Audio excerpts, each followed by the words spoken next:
রুচি এসেছে, পিপাসা এসেছে, উৎকণ্ঠা এসেছে। জানতে হবে ভগবানের মনোমন্দিরে, প্রেম মন্দিরে, ভক্তির মন্দিরে তিনি প্রবেশ করে গেছেন। এই জন্য হরিকথা ছাড়া দ্বিতীয়, হরি নাম ছাড়া দ্বিতীয় আমাদের অন্য রাস্তা বা দিক খোলা নাই।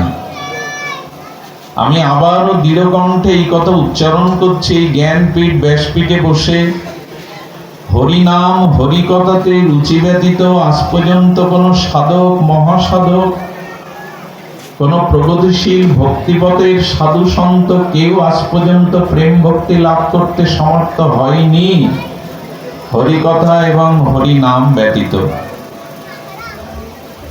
এই জন্য আপনাদের কাছে সবিনয় বিনীত একান্ত নিবেদন, হরিকথা চলাকালীন আপনাদের কাছে শান্ত পরিবেশ প্রার্থনা করছি, আশা করছি।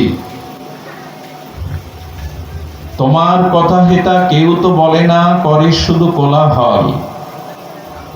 বিশ্বকবি ঋষি কবির অনুভূতি হলো, জগৎ আমরা কোলাহলে মেতে আছি।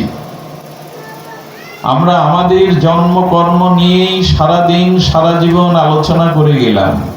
কোথায় আমার জন্ম, কি আমার কর্ম। নিজেদের জন্মকর্ম, বিষয় বার্তা, বিষয় কথা দ্বারা আত্মকল্যাণ হয় না।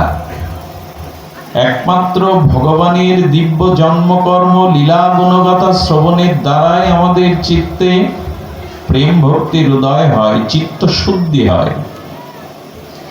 এই জন্য কোলাহল তো আমরা সারা জীবন করে গেলাম। তোমার কথা হেতা কেউ তো বলে না, করে শুধু কোলাহল।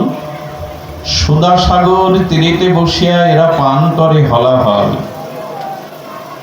আমরা যেন এই সুধা সাগরের, ভাগবত রসময় অমৃতময় সাগর তীরে বসে হলাহল রূপ পান কথা পান না করি, সাংসারিক কথা পান না করি। অমৃত সাগরের আসবার সৌভাগ্য যখন ভগবান দিয়েছেন, তখন অমৃতই পান করব।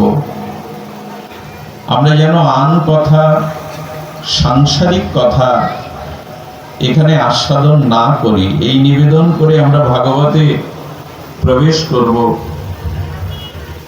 দেখুন, মনুষ্য জীবনের